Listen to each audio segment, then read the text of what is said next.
Ótima tarde a você que acompanha o Balanço Geral desta sexta-feira.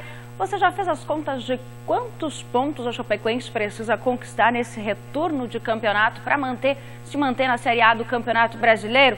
Como é que foi a campanha da Chapecoense no primeiro turno? Você lembra? Vamos saber agora. Lá se foram 19 partidas, algumas que trazem boas lembranças. Foi o melhor começo de campeonato da história do Verdão, na inédita liderança por 2 rodadas seguidas, 10 pontos conquistados em 4 jogos. Mas depois também vieram alguns resultados que ninguém gosta de lembrar.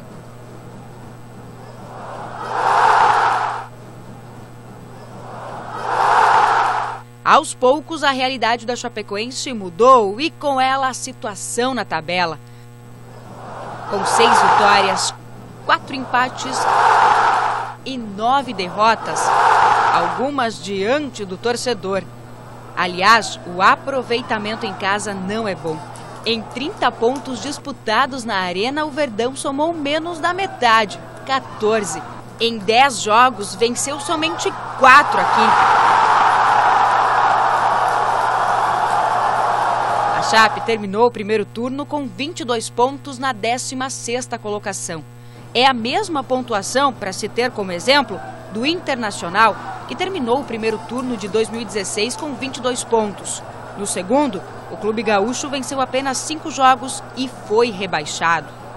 No ano passado, o Verdão somou na primeira metade do campeonato 24 pontos. E no segundo turno conquistou 28. Depois de 8 vitórias, 4 empates e 6 derrotas, em 18 partidas. Não entrou nessa lista o duplo WO da partida com o Atlético Mineiro fechando o campeonato. Se o brasileiro terminasse hoje, o Verdão estaria garantido na elite em 2018, mas sem a vaga para a Sul-Americana. Mas ainda faltam 19 jogos para o fim. Muita bola vai rolar.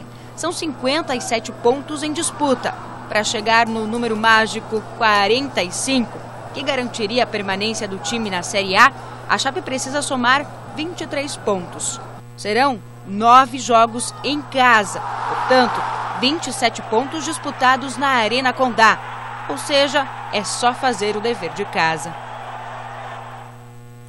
Boa tarde, Badal. Aproveitamento de pouco mais de 38% da Chapecoense. O que dá para a gente esperar nesse segundo turno? Os números não são bons, né? Os números, infelizmente, não são animadores, principalmente aquele item que a Chapecoense perdeu muitos pontos dentro de casa. A Chapecoense sempre teve muita força dentro da Arena Condá e nesse primeiro turno, aí, infelizmente, não conseguiu repetir a boa campanha, né? Agora, o que destoou e poderia ter terminado numa situação confortável foram os últimos 2 jogos aqui.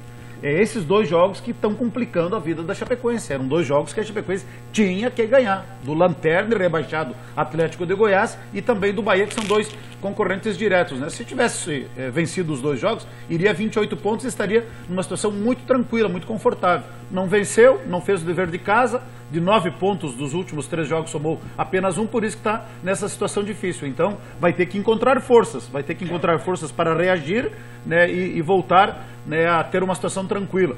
E vamos ter que dar uma secada nesse final de semana aí nos jogos dos clubes que estão atrás e alguns até à frente da Chapecoense. Tem que dar uma secada no São Paulo, que joga em casa contra o Cruzeiro. Tem que torcer por um empatezinho amigo entre o Vitória e o Avaí, que jogam lá em Salvador. São resultados que interessam diretamente a Chapecoense. E se tudo der errado, pode que a Chapecoense termine a rodada na zona de rebaixamento. E o que é pior, voltando lá dessa excursão para o exterior, depois tem 2 barbadinhas. Tem o Palmeiras lá em São Paulo e o Corinthians aqui em Chapecó. Então vai ter que reagir, buscar forças para sair dessa situação, para não correr risco de rebaixamento, só que a gente sabe que, infelizmente, o risco ele existe. Você falou de 2 jogos muito importantes, Badal. Se tivesse vencido o Atlético Goianiense em casa e o Bahia, chegaria a uma marca muito interessante no Campeonato Brasileiro. Até hoje, nenhum clube que fez mais de 26 pontos no turno foi rebaixado. A Chapecoense, se tivesse vencido esses 2 jogos, teria ultrapassado essa marca dos 26 pontos e estaria numa situação mais confortável.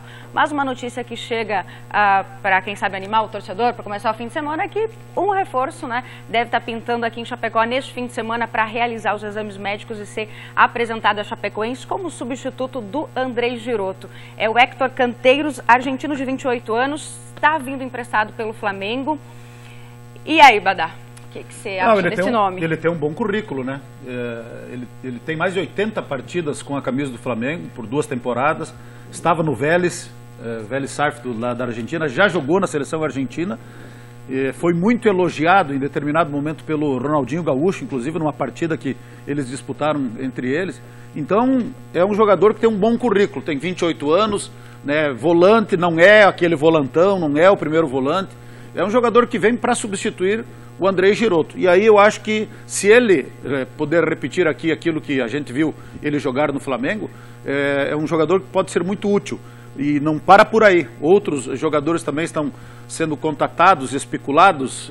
Bruno Aguiar, zagueiro, aquele que era do Joinville e que está no Goiás, também alguns dão como certo que ele está vindo, outros já estão questionando se de fato virá ou não, mas é um nome que está na pauta do Bruno Aguiar, e mais 2 volantes, que é o Eli Carlos, aquele que jogou aqui em 2015, que estava lá no Santa Cruz, e também um volante chamado Ricardo, de 23 anos, que atua pelo Luverdense na Série B. Então, a diretoria está se movimentando. Está longe, hoje está lá em Dubai, mas está se movimentando, está atenta e sabe que precisa reforçar. Sabe que precisa qualificar. E não pode parar por aí.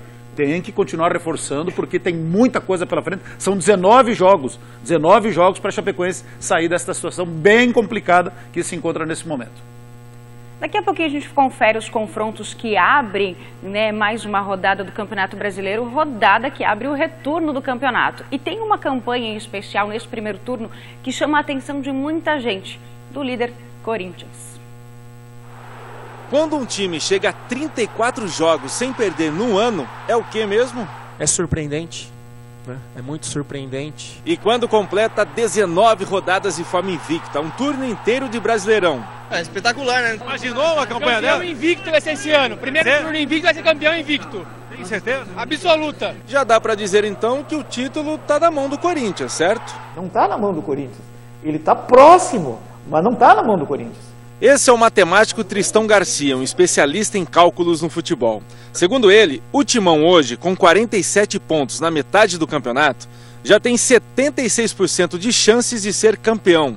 O segundo colocado, o Grêmio, 8 pontos a menos, tem 13%.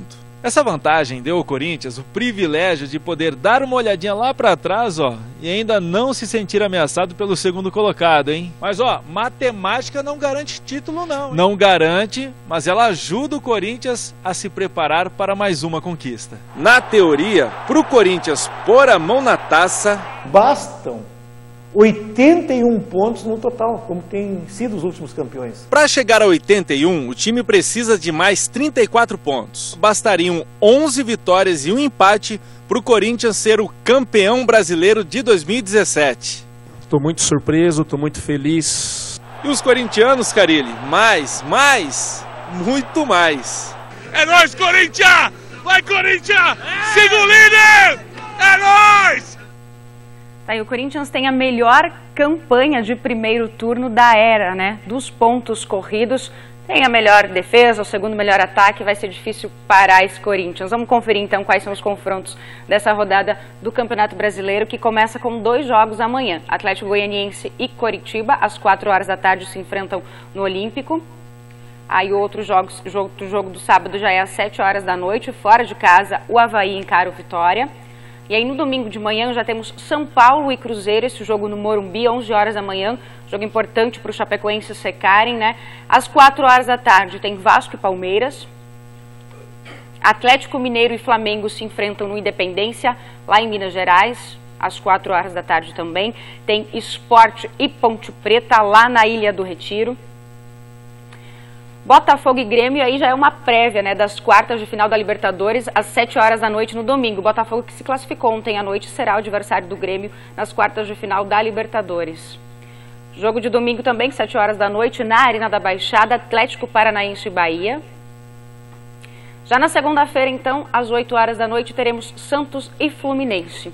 E aí, claro, a partida entre Chapecoense e Corinthians, que seria a partida, né, primeira partida do retorno da Chapecoense, foi remarcada para o dia 23 às 7h30 da noite aqui na Arena Condá, por conta, né, desses compromissos internacionais, né, da Chapecoense.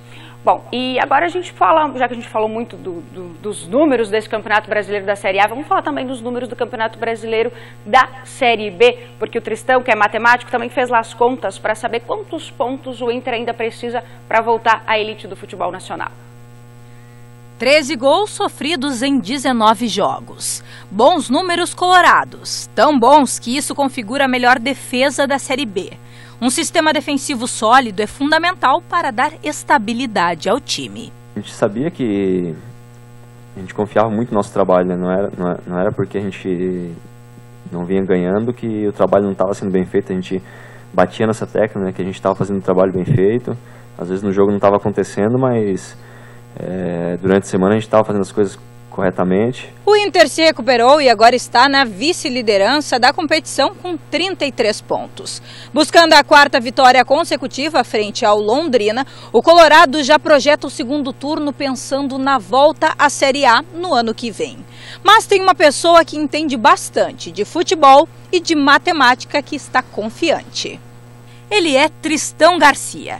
Para o matemático, os números de quase 58% de aproveitamento até agora dão esperança aos torcedores. O Inter, eu vou dizer assim, ó, a cada 3 jogos, se o Inter empatar 2, ou seja, se manter ali quietinho, não deixa esses mortos me ganharem. Empatar 2 e ganhar o terceiro, ele está na Série A. A média obtida por quem conseguiu subir de divisão em outros anos é de 63 pontos. Com isso, o Inter precisaria somar mais 30 pontos. Ou seja, conquistando mais 10 vitórias, sobe com tranquilidade. O aproveitamento necessário até o fim da competição é de pouco mais de 52%.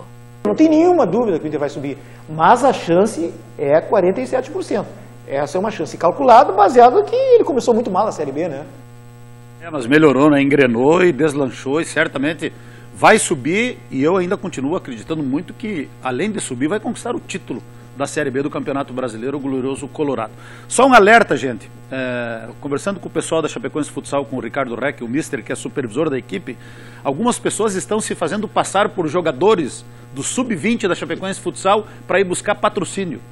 Veja, eles têm criatividade para tudo, né? Dizendo que precisam participar de uma competição e tal e coisa, e conta uma historinha para os empresários aí. 4 empresas já colaboraram, né? Só que são falsários, então fica esse alerta aí. A Chapecoense Futsal não autoriza ninguém, principalmente jogadores, aí buscar verba, recursos, patrocínios. Isso aí quem faz é a direção do clube diretamente com os empresários, com um projeto bem elaborado e tudo mais, dinheiro depositado em conta corrente, enfim. Então, se alguém, alguma empresa, algum empresário, alguma pessoa for procurado por meninos, se dizendo da Chapecoense Futsal, da equipe Sub-20, não deem atenção, corram porque é fria. É cilada, Bino. Corra longe. Fuja, louco. Fuja que é fria. Feito esse alerta, então, quero mandar um abraço para uma turma de meninos e meninas que eu conheci ontem lá no restaurante Dom Cine, uma diversão pura, né?